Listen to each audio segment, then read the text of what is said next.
Hi, this is Bob Weller here again with part 2 of Stravinsky and Cubism.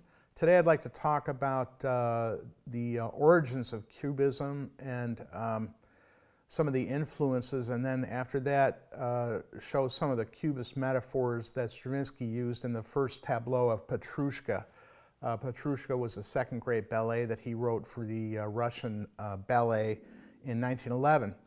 So as far as Cubism, this was the larger historical perspective that I was missing when I wrote my first book in 1982. I didn't realize that Cubism was a response to trends in physics and mathematics and psychology, interestingly, that were showing that there was a hidden side of reality that we could not experience directly with our senses, but nevertheless was there. This was first revealed in the geometry of Riemann in the middle of the 1850s when he gave a lecture on non-Euclidean geometry. This is a geometry that is self-consistent or mathematically consistent, but has more variables or more dimensions than 3. So this pointed to the possibility that there could be higher dimensions of reality that were unseen and that we had not discovered yet. Turns out that was kind of a stunning example of the predictive power of pure mathematics because, of course, later in the century we discovered electromagnetism, the atom, the electron, theory of relativity in the 20th century, quantum physics. So this was part of a larger paradigm shift in Western culture away from materialism and positivism to a style of science that was not based so much on Newton's mechanics or Cartesian system of reasoning, but it was more theoretical and based on an analysis of things that could not be experienced directly by the senses. And the Cubists responded to this. There was quite a bit of interest in the fourth dimension, which had been in the popular consciousness since the 1880s or so. There's a famous book about this dimensionality called Flatland, and that was, I believe it was 1882. And so it was definitely in the public consciousness, and the Cubists responded to it. When Picasso moved to Paris in 1904, there was a tremendous ferment of ideas going on. There were a lot of new things happening, and the Cubists felt that they needed to react to it. So Picasso's reaction was the Damsels of Avignon, which we'll see in a minute, and also the other leading exponent of the style was George Braque. And for the discussion here, probably the two most important Cubists are Messenger and Glige, who were friends of Stravinsky and probably influenced him directly in his work, and they were also leading theorists of Cubism. So I wanted to look at some of the influences that started Picasso off. For Picasso, the two main influences in the early part of 1900s would have been primitivism. This is primitive art, African art, and also Spanish art that he saw in museums, and also the art of Paul Cezanne. Paul Cezanne is known as the father of modern art, and let's look at a painting by him. This first one is on the banks of a river. This is 1904. By the way, most of these paintings by Cezanne are after 1900.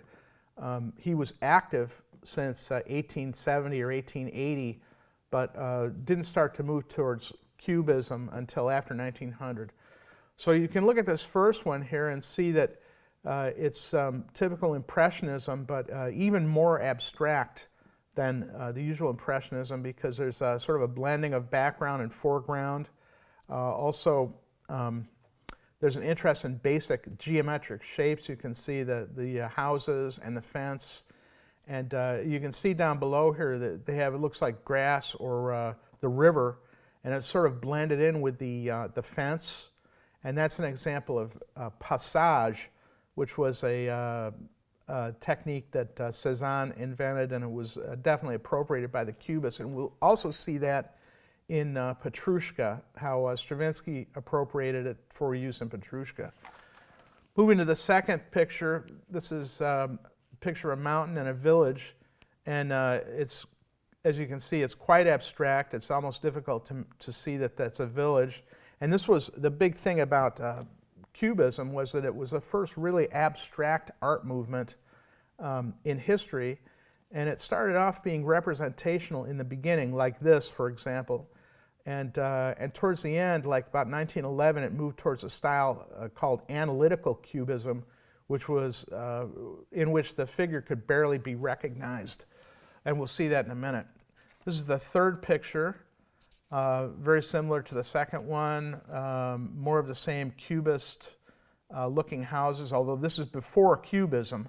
This is several years before Cubism, and Picasso was definitely looking at these. In fact, Cezanne was a mentor for Picasso, and they were close friends. Here's the fourth one, and now you can definitely see the influence of Cubism here. This is still Cezanne, and late, right before Cubism. And you can see the emphasis on basic geometric shapes here very clearly.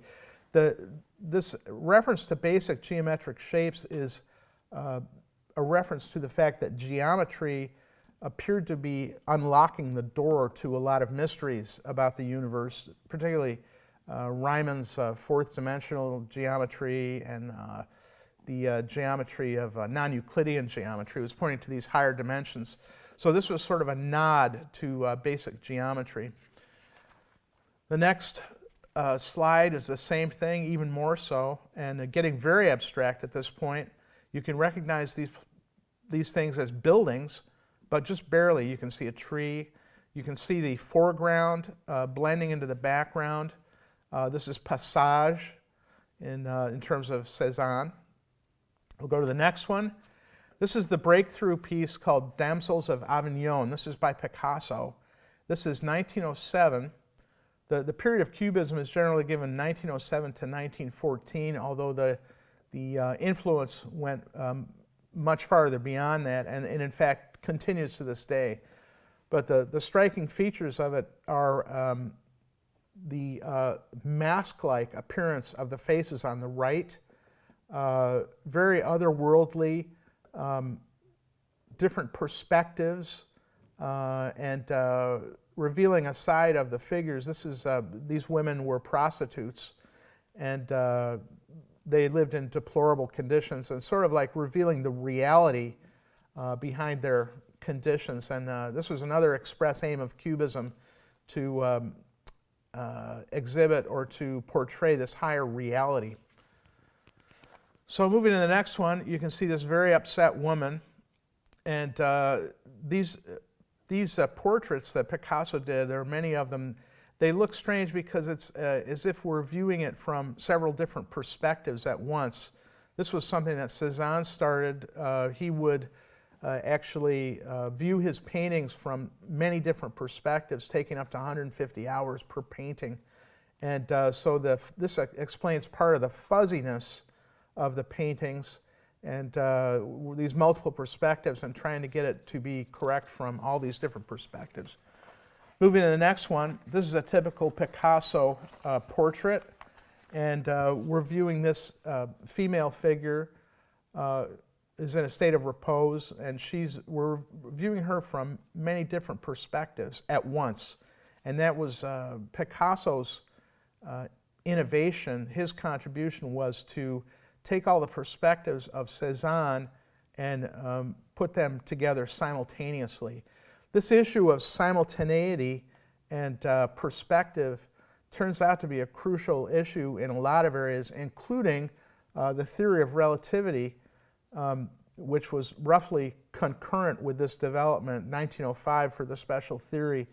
And the question of simultaneity and perspective were crucial elements of the theory of relativity, and also a crucial aspect in moving away from a Newtonian conception of the universe.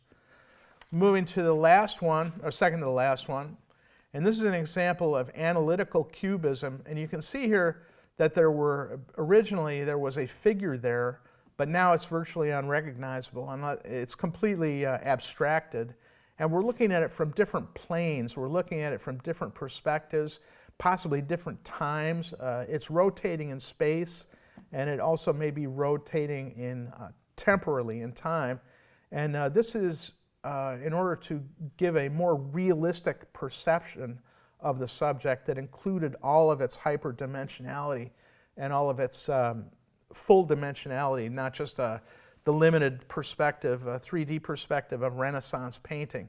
So they definitely wanted to pull away from that and do something new. Picasso in particular wanted to get away from his father's style of painting. He wanted to supersede it. So here's the last one. This is analytical cubism by Picasso, and it's a representation of a cafe, a sort of abstract representation of a cafe. And in this picture, you can't see all of this, but there's newsprint, there's caning. The caning is actually a commercially made oilcloth that's part of the texture. There's a rope around the outside.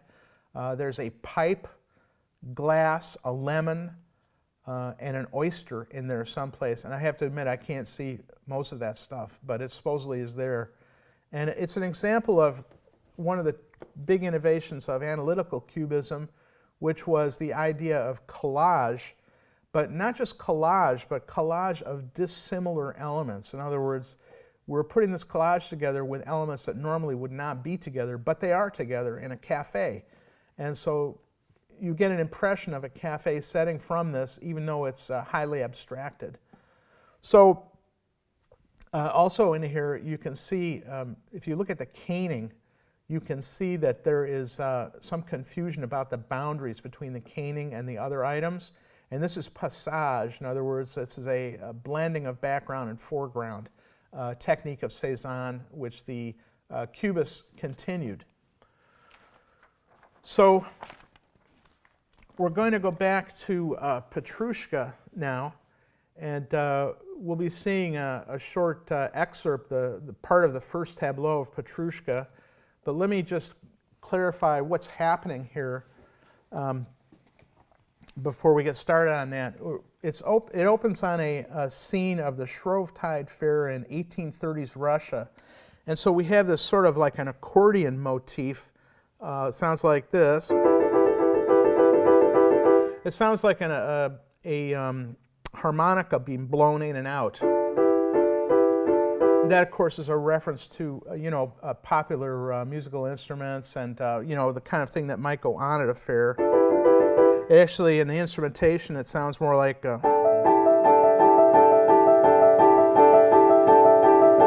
and over that's this melody.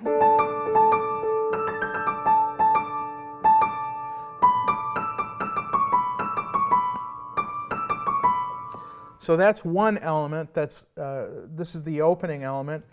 And we get several others. We get the first thing that happens is an interruption by the drunken revelers. That sounds like this.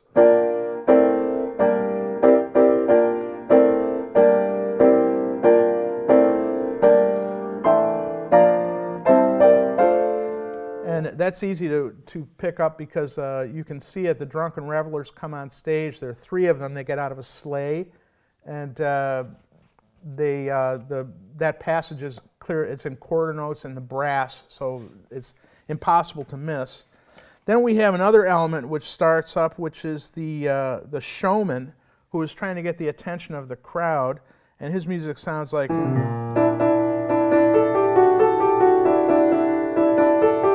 And then the showman's dancers come out. They sound like this. And the showman comes back. And then right in the middle of this little song starts.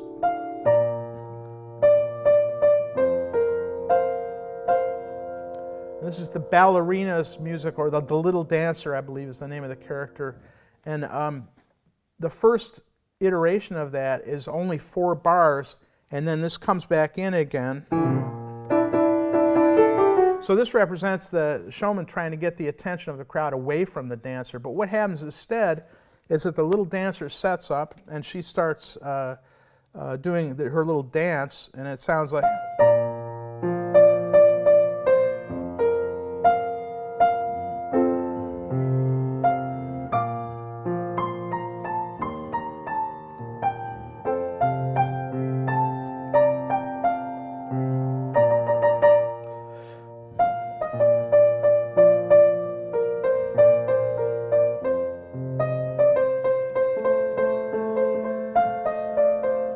Etc. So she's trying to get the attention of the crowd, and another dancer joins her. It doesn't actually join her, but starts competing with her about 20 feet away. And so for a moment they have the attention of the crowd, but the fair sounds come back while this little waltz is going on. So we have like the little waltz is going on, you know, and then over the top of that, the fair comes back in over the top while this waltz is still going. So and then after a while, it looks like maybe they're going to be able to coexist, and we get this, they try and work together, the fair music and the little waltz. And we get this little...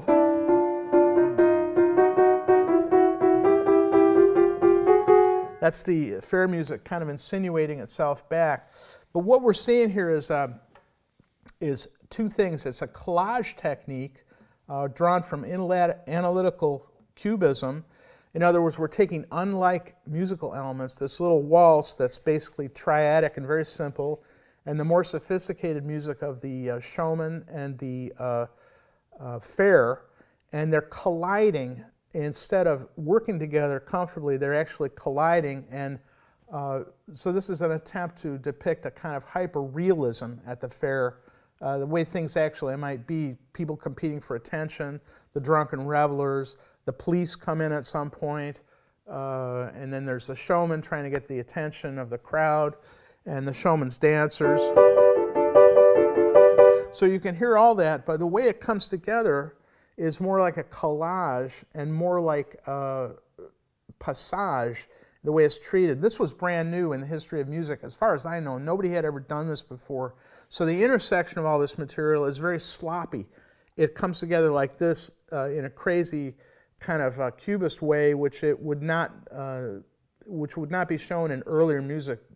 So what we're going to do, we're going to listen to part of the first tableau of Petrushka, and watch the little dancer, and there are two of them, and watch what happens when the music comes back in over their dance.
So that was Petrushka, and I noticed something about it this time when I listened to it. It was the great thing about music like this. You're always learning about it. You never stop learning. But the opening drum introduction, it sounded like 16th notes or some kind of a roll, comes back right before the magician appears, right at the end.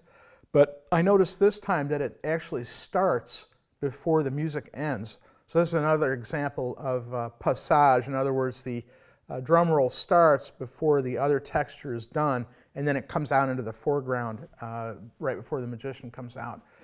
So that's the first tableau of Petrushka, and for the next